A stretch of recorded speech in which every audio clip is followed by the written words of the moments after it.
কবর বলতে বুঝায় মানুষ আমরা মনে করি আশেপাশে বাড়ির আশেপাশে 3.5 হাত গর্ত করে যেখানে লাশ রাখা হয় সেখানে মনে করি কবর, নারে বাজান না। কবর বলতে বুঝায় মানুষের মৃত্যুর পর থেকে শুরু করে কিয়ামত পর্যন্ত জগৎটাকে বলা হয় কবরের জগৎ। সুতরাং বাবারা আমার, আমরা যারা আগুনে পুড়ে মারা যায়, যারা পানিতে ডুবে মারা যায়, যারা হাঙ্গর কুমিরে খেয়ে ফেলে, তাদের কবর কোথায়? ইয়া দ্বারা মুসলমান শুনে নেন, আমার আল্লাহ তোমাকে বানাইতে সময় লাগবে না, হুকুম দিলে হয়ে যাবা। সুতরাং মৃত্যুর পর থেকে শুরু করে কিয়ামত পর্যন্ত জগৎটাকে বলা হয় কবর। এই কবরে যেদিন শোয়া দিবে, 1 নম্বরে আসবে একজন ফেরেশতা, তার নাম হলো নোমান ফেরেশতা। মুসলমান শুনে নেন, আমরা জানি কবরে শোয়ানো পরমান কান্নেকির আসবে।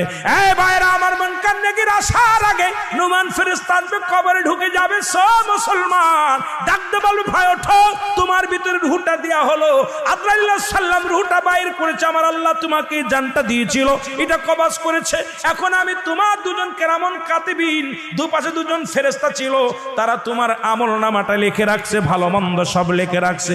এখন তোমার হিসাব হবে, 2টা কাগজ থাকবে নোমান ফেরেশতার হাতের মধ্যে, একটা হলো নেকির কাগজ, একটা হলো বদির কাগজ। এইবার হাতের মধ্যে দিবে, ভাইরে তুমি লেখো, এই তোমার আমলনামাটা লেখো। বলবে আমি লিখবো কেমনে, আমার কাছে তো কোনো কলম নাই। ডাকতে বলে, বান্দারে তোমার কলম হলো ডান হাতের শাহাদাত আঙ্গুল মোবারক। এই মুসলমান এই আঙ্গুলটার বড় দাম। এরে আমরা হলে সুন্নাতুল জামাতের যারা মুসলমান আশিকেরা, শোনো, এই আঙ্গুলের মাথায় সুন জড়ায় না। এই আঙ্গুল দিয়ে আমার নবী চন্ডকে দিয়ে খণ্ডিত করেছে। এই আঙ্গুলের বড় দাম। এই কবরের ভিতরে তোমার আমলনামাটা তোমার এই আঙ্গুল দিয়া লেখা লাগবে। বাবার এই আঙ্গুলটার মর্যাদা তোমরা রক্ষা করবা। জোরে জোরে চিল্লায় বলো ঠিক কিনা। এবার ফেরেশতা ডাকতে, নোমান ফেরেশতা ডাকতে বলবে, এ বান্দা, এই ডানাতের শাহাদাত আঙ্গুল মুবারক হলো তোমার কলম। বান্দা বলবে, আমি কলম পাইলাম, কালি তো নাই।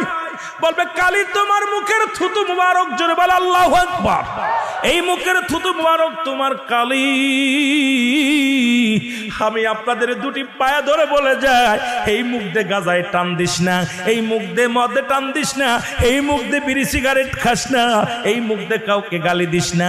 এই মুখটারে পবিত্র রাখ। মায়ের গর্ভে যখন ছিলাম, মায়ের নাভির সঙ্গে তোমার নাভিটা জুড়াইয়া দিছে, কারণ এই মুখ দিয়ে আমার নবীর দুরূদ পড়বা, এই মুখ দিয়ে কোরআন পড়বা, এই মুখ দিয়ে আল্লাহর জিকির করবা। এই মুখটা দিয়া কেমনে তুমি গাজার মধ্যে টান দাও, এই মুখটা দিয়ে কেমনে বিড়ির মধ্যে টান দাও, এই মুখটা দিয়া কেমনে তুমি হারাম খাও, এই মুখটা দিয়া কেমনে তুমি হারাম জিনিস ভক্ষণ করো,